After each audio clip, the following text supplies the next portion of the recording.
Previous classes we have seen about nodal surfaces of particular orbitals, boundary surface diagram of s orbital, p orbital and d orbital. Okay, so now let us see that ground state and excited state. That means if the energy level, what are the energy level are there in a particular atom? K, L, M, N. So the energy level nearer to the nucleus have lowest energy level. The energy level which is away from the nucleus have highest energy level. So energy level is called that electron shell. So K, L, M, N. So we know that how many electrons can accommodate in each and every shell. If you take an example of hydrogen, hydrogen is having only one electron.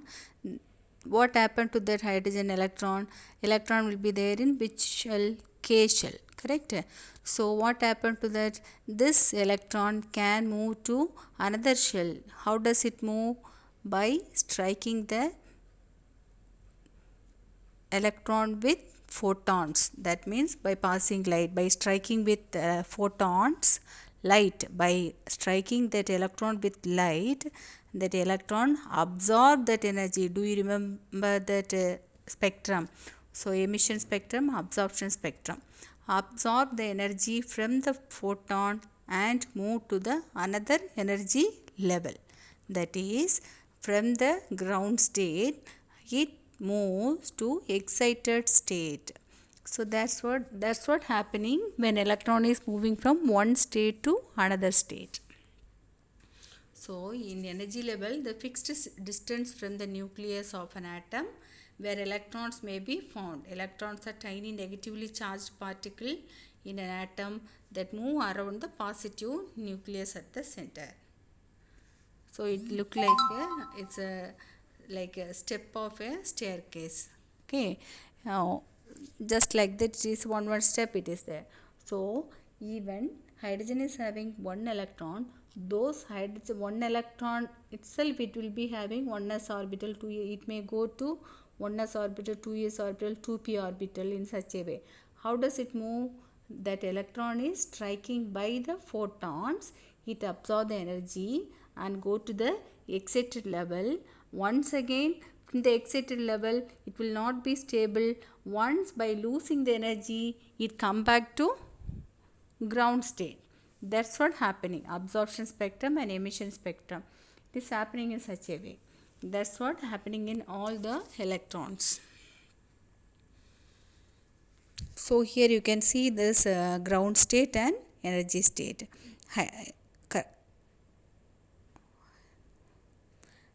The electron which is nearest to the nucleus is called ground state.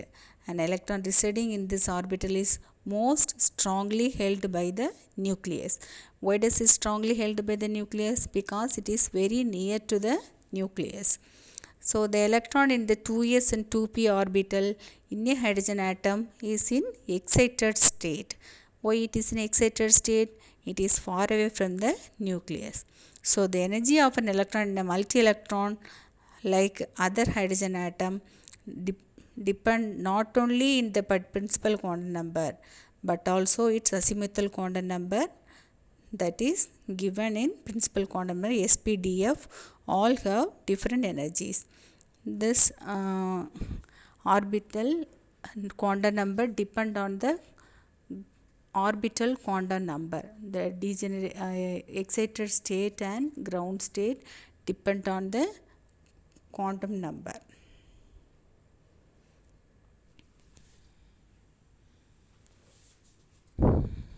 Already we have seen the degenerate orbital. What do you mean by degenerate orbital?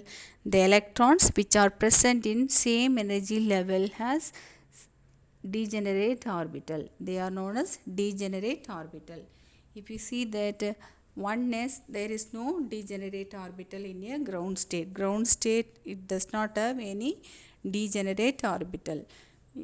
That means n shell, k shell, in that k shell does not have n is equal to 1, that is k. So if n is equal to 1 means it does not have any degenerate orbital. If that n is equal to 2, it has 3 degenerate orbital.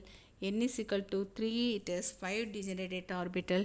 It goes on. So whatever electron and all the energy level which is present in the same shell have same energy level. So 2p orbital, all those are having same energy level. Already we have seen this increasing order of energy level, how 1s is less than 2s, next less than 2p, 2p is less than 3s, 3s is less than 3p, 3p is less than 4s, 4s is less than 3d. It goes in such a way, the energy level it goes. If you see there how the electron will fill, so filling of electron depend on 3 rules. Already we have seen all the 3 rules. What are the 3 rules of our principle? Pauli's exclusion principle and Hund's rule. So this all those electrons fill electronic configuration depend on this rule. If you see in this, you can clearly find out the number of electrons which can be present and how does electrons are distributed in different energy level, which orbital will be filled first. If you see here, n is 1 means 1s. Next n is 2 means what is the next energy level? 2s and 2p. What is the next energy level? That 3s, 3p, 3p after 4s. After that only 3d. So compared to 4s and 3d, 4s is lower energy than the 3d orbitals. So which is the lowest energy level? 1s orbital is having lowest energy, and which is the highest energy level? F orbital is having highest energy level. So whenever the electrons are filling in the electronic configuration, first lowest energy level will be filled, then only highest energy level will be filled.